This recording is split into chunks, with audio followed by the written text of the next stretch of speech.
comienza ya nuestra sección Patrimonio. Damos la bienvenida en el plató de Córdoba TV a Alberto Monterroso. Alberto, muy buenas tardes. Estamos en el tiempo, por tanto, para reencontrarnos con ese esplendor y también con las sombras de esta Córdoba romana desde su fundación hasta el siglo III, algo que esperamos, por lo menos te pedimos que puedas ir ilustrando con algunos de tus textos, con algunas de tus creaciones que suelen tener como protagonistas a estos personajes, ¿no?, que tanto interés tienes y debemos tener todos en que sean reivindicados, ¿no? Sí, efectivamente. Yo sobre todo hago hincapié en los grandes personajes de la Córdoba romana o los que están relacionados con ella, porque son personajes realmente importantísimos y, como hemos comentado antes, aún no bien conocidos, ¿no? Por ejemplo, mi novela sobre la Córdoba de Claudio Marcelo.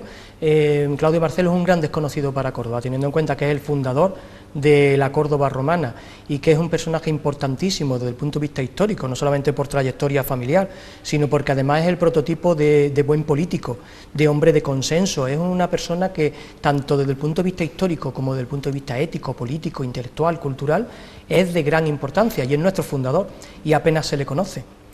Tú sabes que también hacemos hincapié en Séneca, que sí es muy conocido, pero quizás mal conocido, porque hay muchos tópicos, falsos tópicos sobre él, efectivamente, muchos clichés acerca de él, y es un personaje realmente descomunal.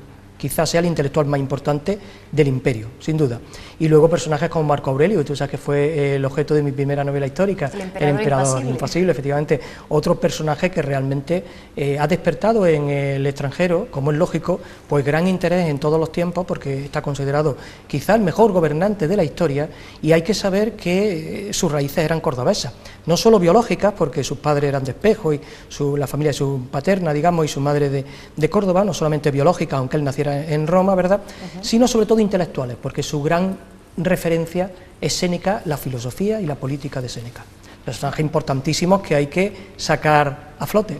Efectivamente, Marco Aurelio y su ascendencia ágnea y dasumia, ya iremos un poquito pues perfilando, porque vamos a ir por capítulos, se van a pasear virtualmente, claro está, por este plató de Córdoba TV, pues Escipión y Marcelo, Séneca el Viejo, Latrón, Lucio Anneo Séneca, Lucano, Trajano, Adriano, Antonino, Marco Aurelio, Cómodo, incluso hay que hablar, verdad, de las luces, pero también de las sombras. Ya iremos viendo, ¿no?, cómo va decayendo pues hacia la tiranía más absoluta, ¿no?, tras esa transición entre la República y el Imperio. Pero precisamente vamos a dedicar, Alberto, este primer encuentro a desmontar esos tópicos y, bueno, esos mitos, ¿no?, que tienen algunos personajes, como por ejemplo Lucio Anneo Séneca, mucho de leyenda y muy poquito de historia, ¿no? Efectivamente, yo creo que este primer programa introductorio, aunque luego hablemos de la Córdoba de Séneca o de la Córdoba en época de Trajano, la Córdoba en época de Adriano, que es apasionante, sobre todo desde el punto de vista intelectual, y de los cordobeses, y qué hacen y qué influencia tienen en Roma, y cómo marcan un punto de inflexión en la historia del Imperio Romano y en la historia de la humanidad, que es muy importante. Ese, digamos, que será un poco el foco, el centro de la atención.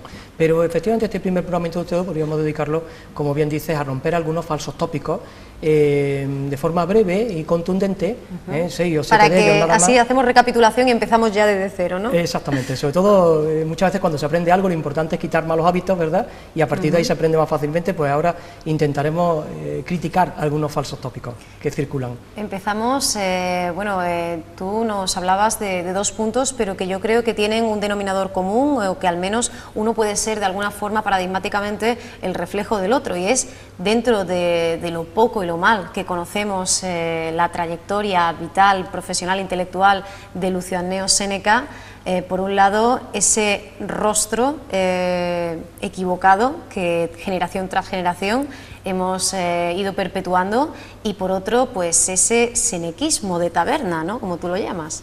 Sí, sí, efectivamente, por no conocer bien a Séneca, en muchos círculos no se conoce su verdadero rostro, ¿verdad? Que es ya significativo. Esto ya es significativo, el mismo rostro de Séneca, porque claro, en el siglo XVI se dio a conocer, digamos, tradicionalmente un determinado rostro, y el peso de la tradición es enorme. Desde esa época hasta hoy día se ha seguido manteniendo el rostro de Séneca, digamos, el más común, el más aceptado, ¿verdad?, cuando sabemos que su rostro fue otro, precisamente un busto bifronte que se encontró en Roma Roma en 1813, creo que fue exactamente, ¿verdad? Y desde entonces, desde esa fecha del siglo XIX, se conoce exactamente cuál es el rostro de Séneca. Pero hoy en día, y todavía, se usa, digamos, el falso Séneca, porque es el que ha calado digamos, en la ciudadanía, el que estamos más acostumbrados a ver. Así que, digamos que el primer tópico que hay que romper es el rostro, el verdadero rostro de Lucio Anneo Séneca. Efectivamente, y nos referíamos en su momento pues a esos siameses de piedra, ¿verdad? Además, unidos no solo por la importancia de su legado, nada menos que Séneca, popularmente conocido como el filósofo, y Sócrates, sino también incluso por compartir algunos aspectos, ¿no?, de su peripecia vital, ¿no? Sí, porque hablamos de Séneca y nos creemos que es un intelectual, simplemente un intelectual. Antes hablabas del Séneca de las tabernas cordobesas, ¿no? La imagen que tenemos de ese Séneca es alguien que dice una frase contundente, muy breve, con pocas palabras, y que se queda así mirando al tendido, ¿verdad?, como diciendo, bueno, pues ahí queda eso, ¿verdad? Y parece que Séneca es simplemente pues, un intelectual o una persona que se dedica a lanzar sentencias breves, efectivamente pues, muy condensadas, muy interesantes, y ya está, una especie de ratón de biblioteca, una especie de intelectual, a veces casi intelectual de salón, es la imagen que tenemos y es la que se difunde, digamos, el senequismo, ¿verdad? Cordobés hablamos de eso. Séneca no fue en absoluto así. No se quedaba mirando al tendido, entre otras cosas, porque criticaba ya en su época los espectáculos de gladiadores, la lucha entre los gladiadores. Él decía que era, literalmente dice en una de sus cartas a Lucilio, que es un espectáculo cruel e inhumano. Tengamos en cuenta que en esta época, estamos hablando del siglo I, con una mentalidad muy concreta, pues decir esto supone ser un adelantado a su tiempo, como en realidad lo fue Séneca, ¿no? Y luego él no es un hombre resignado, como hablamos del senequismo cordobés, que bueno, ¿qué se le va a hacer? La resignación no cohabitó nunca con Lucio Anneo Séneca, es un luchador, es un hombre que se mete en política, no es realmente solo un intelectual, es mucho más, un intelectual pero mucho más, es un gran político, es un personaje muy rico, desde muchas perspectivas se puede ver un nuevo Séneca, por ejemplo el Séneca poeta, porque Séneca también escribe poesía, nadie habla del Séneca poeta, o del Séneca político, que es yo creo que quizá es la faceta que mejor lo define, porque es un hombre que desde muy joven está preocupado por la política. Además, hoy, en estos tiempos en que la política está un poco denigrada, no por en sí la política, sino por ciertos políticos, ¿verdad? Yo creo que estudiar la vida de Séneca puede servir para darse cuenta de que realmente la política es un noble arte, siempre que se ejerza con sentido de la responsabilidad y buscando el bien común, como hacía Lucio Anneo Séneca. De hecho, él dio su vida por eso, igual que Sócrates. Por eso tú hablas de ese busto bifronte, paralelismo, sí. Porque efectivamente la vida de Séneca y la de Sócrates son como dos vidas paralelas, tanto en el pensamiento, en la cultura, como en la política y en su muerte, porque ambos mueren de manera parecida y por motivos muy parecidos. Una mente preclara, adelantada a su tiempo, llegó a gobernar de facto el Imperio Romano y fue pues mucho más, ¿no?, que incluso un brillante estadista, ¿no? Efectivamente, otro tópico que circula sobre Lucio Anneo Séneca es que fue un político corrupto. Hay en muchos, además esta vertiente de Séneca, esta visión de Séneca, se ha sacado en determinadas épocas de la historia en la que ha habido casos flagrantes de corrupción política en nuestro país, por ejemplo. Yo recuerdo una obra de teatro que Antonio Gala escribió sobre Séneca, ¿verdad? Y era en un momento de corrupción política. Hoy seguramente también alguien se vería tentado a hablar de Séneca, porque claro, a Séneca le persigue una leyenda negra que se crea en tiempos de Nerón, y que es la especie de leyenda negra que yo califico como un tópico falso de la corrupción de Séneca. Porque Séneca, yo estoy convencido, y además, en fin, lo mucho que he trabajado, no solamente la figura de Séneca, sino la de su padre, que es fundamental para entender al hijo. Cuanto más profundiza en Séneca el viejo, mejor entiende muchas cosas del hijo, ¿verdad? Pues como digo, Séneca, según mi opinión, no es en absoluto un político corrupto, es un hombre que quiere mejorar la sociedad en Roma. Y de hecho él marca un punto de inflexión importantísimo que yo creo que se ha estudiado poco y que habría que valorarlo, y bueno, yo lo quiero poner en relación con Marco Aurelio, un punto de inflexión en la política del Imperio Romano. Porque sabemos que cuando Octavio Augusto se convierte en el primer emperador romano y Roma pasa de una república a un imperio, digamos que empieza un nuevo régimen político. Eso hay que construirlo. Y se puede construir de muchas maneras distintas. En un principio, Octavio Augusto, que es el primero, tuvo mucho cuidado y tino, pero Tiberio ya va decayendo en la tiranía, no digamos Calígula y Nerón. Claudio fue también un emperador autoritario. Entonces, frente a esa deriva que está tomando el imperio, que es el autoritarismo, aparece Séneca con un programa político que hoy podríamos llamar, salvando un poco el anacronismo, constitucional, en el que quiere que el Senado tenga un papel importante que modere la posible tiranía de los emperadores. Sabemos que los hubo tiranos y realmente en demasía, ¿no?, en extremo, y Séneca representa todo eso y marca un punto de inflexión. No va a triunfar en época de Nerón, porque a Séneca pues el cielo no le dio esa suerte, ¿verdad? O sus dioses o los dioses no le dieron esa suerte, él no pudo triunfar, él no pudo ver su programa hecho realidad. Pero, por ejemplo, un siglo después, Marco Aurelio, que tiene raíces cordobesas y que coincide perfectamente con Séneca en pensamiento, en intelectualidad, en política, sí es capaz de al menos intentar llevar a la política de Roma la ideología de Séneca, la ideología constitucional o política de Séneca. Y no olvidemos que Marco Aurelio está considerado uno de los mejores o el mejor gobernante de la historia, el emperador filósofo.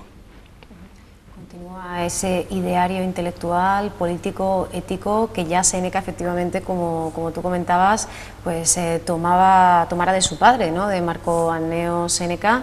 Y es que la proyección de esa estirpe, su sombra es muy alargada, ¿no?, en contra de otro de los tópicos, ¿no?, en contra de lo que se pudiera pensar, que con el fin de esa dinastía, de la muerte física, digamos, del último miembro de esa familia, digamos, importante, tendríamos que hablar aquí ya de Lucano, ¿verdad?, la estela de los Anneos se apaga, y ni muchísimo menos, ¿no? Efectivamente, y eso es un terreno muy desconocido, porque claro, Séneca y Lucano tienen una categoría tan importante a nivel intelectual, y bueno, Lucano yo creo que es un poeta, Virgilio está considerado el mejor, Lucano quizás sea el segundo, pero en algunos aspectos Lucano es mejor que Virgilio, en el sentido de que es más rompedor y es mucho más adelantado a su tiempo, igual que Séneca en otras cuestiones.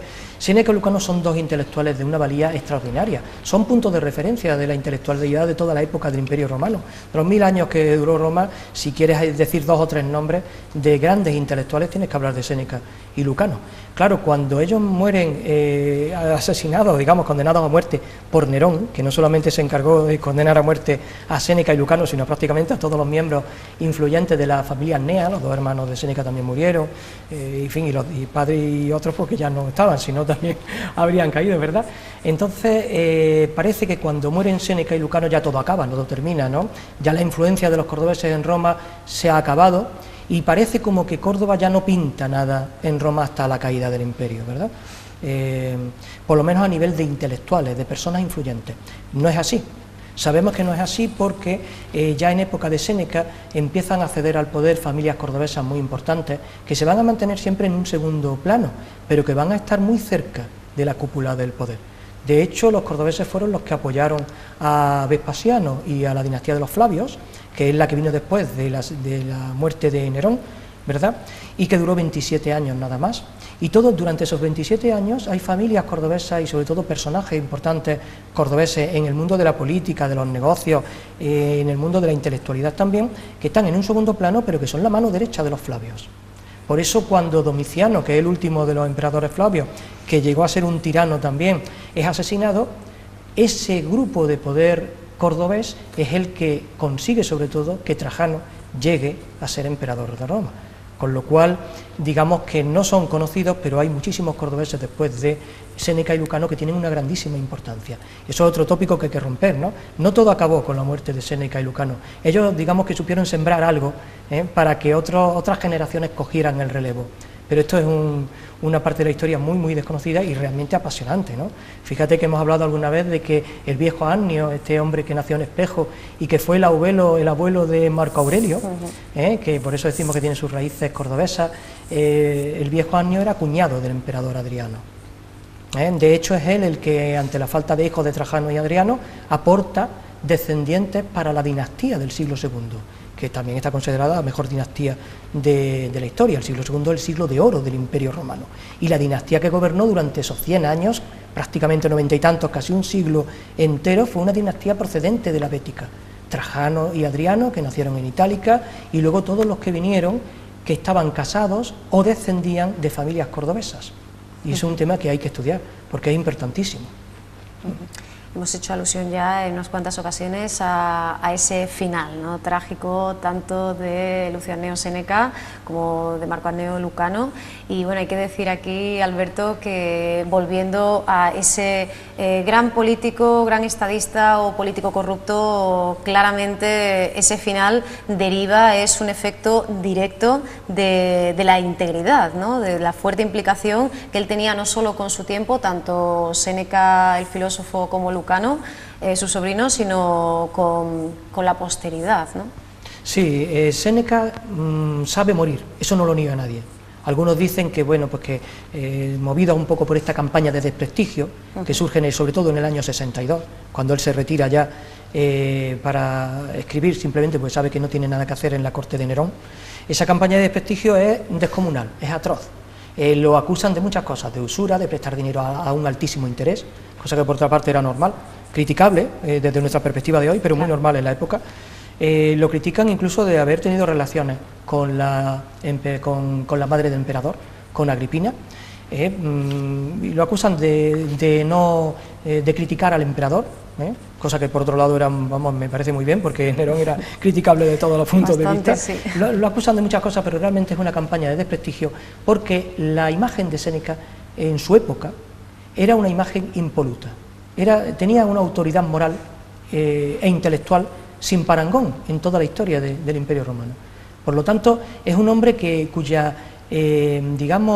reputación hay que destruir, y de ellos se encarga Nerón y todos los adláteres, toda la gente que rodea a Nerón y que le están haciendo ese trabajo de zapa, desgastar y socavar lo que es la autoridad moral de Séneca. De lo que se le acusaba entonces de enriquecimiento, de predicar virtud, pero luego por otro lado llevarse el dinero al bolsillo, que es de lo que lo criticaban, eso empieza en esa época y realmente tiene muy poca base.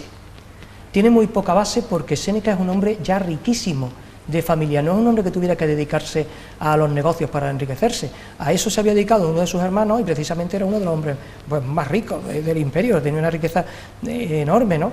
Y él ya proviene de una familia, del Séneca el Viejo, una familia muy bien situada, con posesiones tanto de las minas de aquí de Sierra Morena, como sobre todo grandes extensiones de latifundios de olivos, y con lo que sabemos que el aceite de oliva es en la antigüedad, que sirve pues no solamente de alimento, sino que es el combustible para las lamparillas y para todo. O sea que realmente la fortuna de esta familia es enorme desde un principio. Séneca no tiene necesidad de ganar dinero.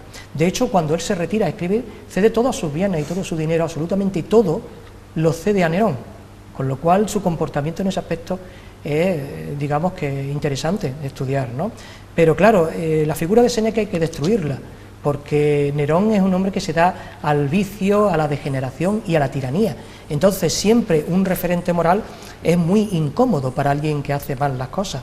Esa campaña de desprestigio ha continuado hasta hoy, pero tengamos en cuenta que un hombre que lucha toda su vida por defender esta especie de idea política, digamos constitucional, que podemos llamarla entre comillas, ¿verdad?, por intentar imponer un poco de cordura en la política de la Roma de su época, por intentar que el imperio no derive hacia la tiranía, sino que haya, hay muchos libros donde habla Séneca de esto, ¿no?, donde hay una serie de valores. Él habla de la ética y de la política para intentar mermar la tiranía de Séneca. Él tiene un programa político que hoy podríamos relacionar con lo que es una monarquía constitucional, antes que una monarquía absoluta, que es la tiranía en la que degeneran los césares.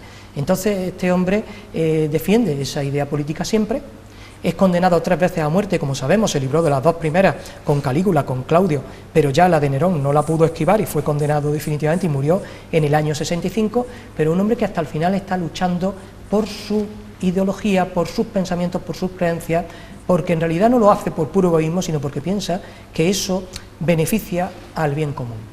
Es un gran político, y Marco Aurelio, un siglo después, lo toma como referente, como sus obras y su política y su visión de la ética es su libro de cabecera, de Marco Aurelio, y él intenta llevar a cabo todo eso. Por eso, para entender mejor a Séneca y para entender mejor a Marco Aurelio, hay que ver ambos personajes, porque tienen muchísima relación, son como 2 vidas paralelas también. Muchísima, y de hecho ambos son continuadores, ¿no?, de esos 8 siglos de estoicismo. también tendríamos que hablar aquí de Epicteto, el ex esclavo, ¿verdad? Y por supuesto hablar de estoicismo es necesario, pero el estoicismo bien entendido, es decir, no ese Lucio Anneo Séneca de las diferentes recreaciones escultóricas, pictóricas en las que aparece con la mirada perdida, con el entrecejo, el ceño fruncido y el rostro, la expresión de resignación, sino como decías, ¿no? Ese hombre que mira al frente y que da un paso adelante. Hablabas de esos aspectos en los que Séneca pues era adelantado a su tiempo, un visionario, y aquí tendríamos que hablar también de la enorme labor en cuanto a la dignidad, por ejemplo, de los esclavos, ¿no?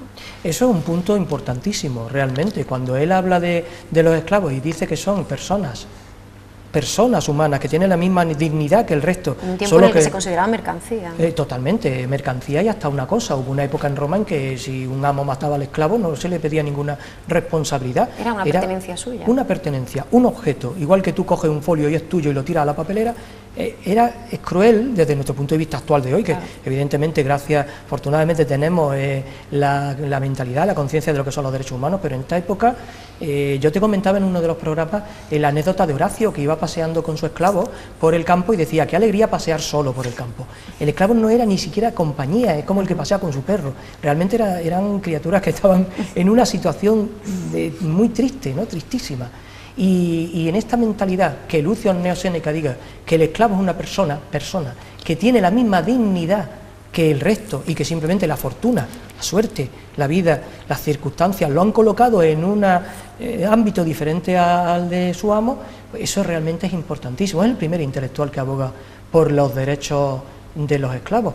Si habláramos de derechos humanos y no nos tacharan de ser, digamos, de extrapolar o de ser anacrónicos, ¿verdad?, podríamos decir que Séneca es un pionero de lo que es la defensa de los derechos humanos. Hablar de la dignidad de ellos, esto ya es importantísimo. Y esto es, por supuesto, otro adelantado a su tiempo. López de Guereñu Polán, en un artículo, dice que el estoico es un cristiano en potencia. Utilizamos esta cita para dar paso a otra de esas ideas, ¿no? Otro de esas nociones que está un poco en nuestro ideario colectivo, y es la vinculación de Séneca con el cristianismo, ¿no? Que no siempre la hemos entendido bien. Esto daría para una hora de charla, sesiones, sí. Pero es un tema interesantísimo, porque ahí hay también muchos falsos tópicos, y la responsable quizá también este tema sea responsable de esa imagen de Séneca con la mirada perdida, como si fuera un mártir cristiano, claro, ¿verdad? Porque el cristianismo, hay que tener en cuenta que el cristianismo no empieza a resurgir como religión emergente y a tener importancia hasta el siglo III después de Cristo. Pensemos que ya hace 2 siglos y pico que ha muerto Séneca. Entonces, claro, el cristianismo se dota de una ideología y de una teología y de una moral que, digamos, bebe de las fuentes del estoicismo, pero claro, lo adapta a sus necesidades y a su forma de entender el mundo. Pero el estoicismo es algo muy diferente, y de hecho es muy curioso porque hay incluso tesis doctorales que hablan de una correspondencia entre Séneca y San Pablo, que no existió nunca, ni pudo existir. Sí. Si tú analizas con profundidad la época histórica, te das cuenta de que Séneca, igual que Marco Aurelio, un siglo después, fíjate, si Marco Aurelio no aceptaba el cristianismo por muchos motivos, Séneca un siglo antes, pues evidentemente menos todavía, ¿no? Porque el cristianismo todavía no ha empezado a circular. Entonces, efectivamente, las relaciones entre el estoicismo y el cristianismo es un tema muy interesante. El estoicismo debe enfocarse desde un punto de vista, real, ¿no? El estoicismo no es solo una filosofía. Sobre todo en época romana, antes de la aparición del cristianismo, el estoicismo es, además de una filosofía, una ideología política. Realmente Séneca y todos aquellos que estaban interesados en la política, lo que querían plasmar en su sociedad era una política adaptada, digamos, al estoicismo o con tintes de estoicismo. El estoicismo en realidad es una filosofía racionalista, porque habla de la virtud en el sentido de la cualidad del vir, que es vir viri, de donde viene la palabra viril, significa hombre, o virilidad, ¿verdad?, significa hombre, y la cualidad del hombre, ya lo decía Aristóteles, era la razón, con lo cual en realidad el estoicismo es un racionalismo. Hay que enfocarlo por ahí. Se habla de la virtud, pero claro, la virtud luego tiene, con el paso del tiempo, otro significado. Hoy en día hablamos de virtud y pensamos en otra cosa, pero el estoicismo es un racionalismo. Entonces, claro, viene muy bien para la política porque digamos que manejarse con usos y hábitos racionales es mejor que legislar a golpe de impulso, ¿verdad? Claro. Las cosas hay que pensarlas. El estoicismo, por lo tanto, es una filosofía, es una política y es una cantera inagotable de valores éticos que luego aprovecha el cristianismo y los transforma. Y está muy bien, porque el hecho de que diferenciemos estoicismo y cristianismo, o que digamos que Séneca no simpatizó con los cristianos, pues en realidad a él le interesaba otra cosa, él estaba en otro ámbito, eso no merma en absoluto el cristianismo, ni merma ninguna ideología, ninguna religión, ningún pensamiento, simplemente es poner las cosas en su sitio.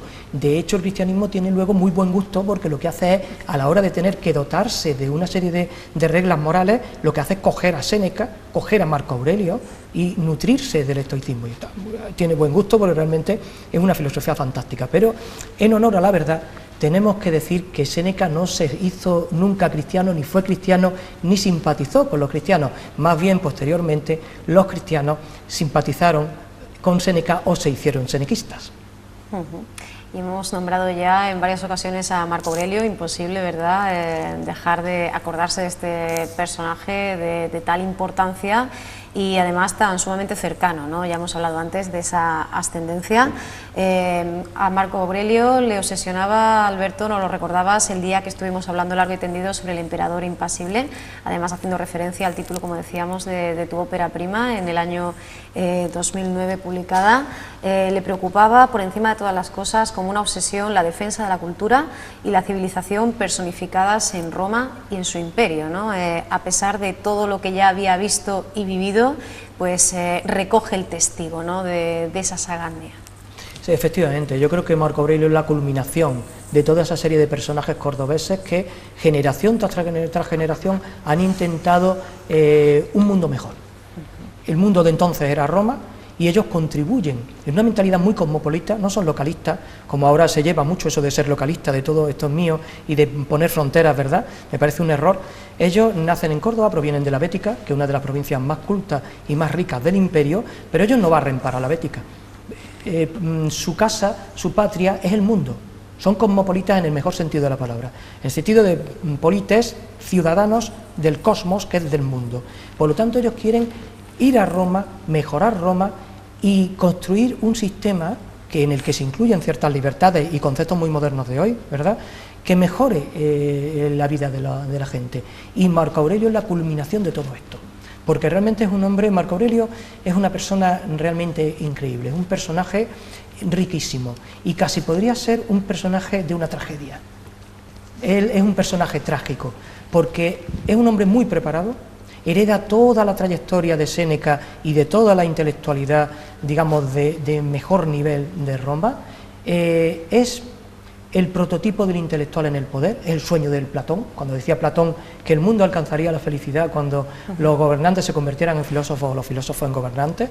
Pues aquí hay un filósofo que es gobernante, que además, como te digo, ha sido considerado el mejor gobernante de la historia, Marco Aurelio, a quien la suerte no le acompaña. Curiosamente, aquella fortuna en la que tanto creía Séneca, la diosa fortuna, le es esquiva a Marco Aurelio. Es una lástima porque es un hombre con muchas ideas, con el poder para llevarlas a cabo, porque realmente él tenía un poder absoluto, pero lo ejerce los casi 20 años de reinado que él tiene posibilidad de hacerlo, ejerce el poder de forma magistral, sin dañar a nadie, siempre tomando la mejor opción, y es un hombre que desgraciadamente pues la diosa Fortuna no le ayudó, porque él no pudo desempeñar, no pudo hacer realidad todas las ideas que tenía, ¿no?, desde que empieza a gobernar hasta que muere en la frontera del Danubio, ¿verdad? Su vida está llena de traiciones, de guerras, no le ayudaron, no le ayudó la suerte, no le ayudó a nadie, pero aún así es un personaje heroico, además de ser un personaje de tragedia, a quien traiciona a su hijo, traiciona a su mujer, lo traicionan todos, lo traiciona a su mejor general, su hermano, se le van muriendo, ya con 3 años empieza a morirse a sus padres, se le mueren todos sus seres queridos, es realmente un personaje de novela, no solo, sino de tragedia. Marcado por el dolor, desde luego. Marcado por el dolor, y además un personaje a quien se le castiga continuamente, la diosa Fortuna, podemos decir, por personificar, lo castiga continuamente, pero él no afloja el paso, no se rinde, sigue luchando, es un ejemplo para tiempos de crisis como los de hoy y para todos los momentos históricos, ¿verdad? Pero como decimos, también es un héroe en ese sentido, es un personaje de tragedia, pero es un héroe, porque no se rinde nunca. Él sabe que el estoicismo le está marcando un camino y que su obligación es estar ahí y solucionar los problemas de la mejor manera posible, y así lo hace. Incluso muere, digamos, en la brecha, justo en la ciudad de Viena, en la frontera del Danubio. Unos dicen que de peste, otros que de enfermedad. Hay también una leyenda por ahí que dice que facilitaron o por lo menos propiciaron que muriera antes, porque la lucha por el poder ya sabemos que es terrible en todas las épocas, pero ya te digo, un personaje realmente interesantísimo. ¿Qué habría sido del Imperio Romano si a Marco Aurelio la suerte no le hubiera sido tan esquiva, si la diosa Fortuna le hubiera dado un poco de cancha? Incluso en la descendencia, ¿no? Porque ya es doblemente trágico, ¿no? Que no pueda ni siquiera continuarse, ¿no?, lo que se estaba haciendo. Claro, claro, ahí hay un momento clave donde la diosa Fortuna vuelve a ser esquiva. Es un destello que se apaga, ¿no? Sí, es terrible que tuviera un hijo como Cómodo, uno de los peores tiranos del imperio, un hombre a la altura de Nerón, que ya para estar a la altura de Nerón hay que esforzarse. Sí, se van superando, ¿no?, a sí mismo en esa escala descendente. Efectivamente, esa locura casi paranoica, ¿verdad?, de esos tiranos, de emperadores autócratas que ruedan cabezas por doquier, ¿verdad? Es terrible que el hijo del sabio, del gran hombre, del gran intelectual, del gran político, venerado por todo el mundo, de todo el espectro político, religioso, ideológico, Marco Aurelio es una figura venerada. Es curioso que un personaje reúna, ¿no?, tanto acuerdo en su persona, no es habitual. Es triste que este hombre, que el hijo del sabio fuera Cómodo, ¿no?, que este hombre tuviera un hijo como Cómodo, uno de los peores tiranos. De hecho, él había planeado la supervivencia del imperio. Hay muchos historiadores que hablan de sus conquistas, sobre todo en Viena. Sus guerras no son guerras de conquista, las de Marco Aurelio, son de defensa. Y él había planificado la defensa de Roma. Dicen que si le hubieran hecho caso, el imperio habría durado mucho más. No olvidemos que el imperio bizantino duró 1000 años más. Cuando cayó el imperio de esta parte de Occidente, quién sabe, ¿no? Esto ya es un futurible totalmente, son conjeturas, pero él tenía bien pensado las cosas. Lo que pasa es que no le acompañó ni siquiera a su hijo, que lo primero que hace cuando ya muere su padre es dedicarse a vivir la vida, dejar las fronteras, abandonarlo todo, y en 12 años, solo 12 años, que es lo que tardaron en asesinarlo, porque realmente, y bastante, ¿no? Sí, bastante aguantaron. Sobrevivió. En 12 años logró socavar todas las bases, todo el edificio que había construido no solo su padre, con gran esfuerzo, sino ese siglo de buenos emperadores procedentes de la Bética que habían logrado colocar al Imperio Romano en su momento cumbre. Y bueno, triste ironía también que en este 2013 sigamos, ¿no?, en la necesidad, con el deber, Alberto, de reivindicar, de traer aquí al presente a estas figuras. Hemos nombrado algunas de ellas, pero es mucho, ¿no?, lo que Córdoba aporta a ese mundo romano, ¿no? Córdoba aporta mucho más que todas las piezas arqueológicas. Cuando descubrimos el templo de la calle Clos Marcelo, cualquier resto arqueológico que podamos ver, ¿no?, una columna descomunal, gigantesca, monumental, sabemos que Córdoba fue una ciudad importante, pero es mucho más importante por sus intelectuales. Efectivamente, lo que aporta a Roma es otra forma de ver la política. De hecho, el siglo II de Roma, el siglo de los emperadores de la Bética, Trajano, Adriano, Trajano es un personaje, ya hablaremos de él, Adriano, esto es, vamos, otro increíble, Marco Aurelio. Este siglo de emperadores buenos, que le llaman, ¿verdad?, procedían de la Bética, y la Bética aporta ese caudal humano. Y el siglo II, que es cuando gobierna esta dinastía de la Bética, es el siglo de oro del imperio. ¿Realmente por qué? Pues porque desde época de Séneca se están marcando un camino, una línea política, una hoja de ruta, podemos decir. Y en los momentos en que los emperadores romanos se apartan de esa hoja de ruta, que es el acuerdo con el Senado, el consenso, la colaboración, las libertades, cuando se apartan de esa ruta tenemos a un Nerón, tenemos a un Calígula o un Cómodo. Cuando siguen esa ruta que ya empieza en época de Séneca, que es su gran impulsor, pues cuando siguen esa hoja de ruta tenemos a los mejores gobernantes de la historia, los mejores emperadores de Roma, Trajano, Adriano, Marco Aurelio. Tendremos muchos más intelectuales de los que hablar, por ejemplo Sextilio Ena, y solo es una pincelada más, ¿no?, de ese mosaico maravilloso que vamos a ir componiendo contigo, con tu ayuda. Alberto, muchísimas gracias por habernos visitado y por ofrecernos, ¿no?, tantísima información, y bueno, estamos aprendiendo como siempre y sobre todo disfrutando. Hacemos cada vez que te recibimos aquí en el plató de Córdoba TV, pues praxis de aquel disfrutar aprendiendo de Horacio, pues clarísimamente, ¿no? Hemos hecho un pequeño bosquejo, ¿verdad?, pero en próximas sesiones seguiremos avanzando sobre la Córdoba romana. Estupendo, pues aquí estaremos para comentar todas estas cosas y seguir apasionándonos, ¿no?, por la Córdoba romana y descubrir su real importancia, su verdadera importancia, que es realmente apasionante, muy importante. Muchísimas gracias, Alberto.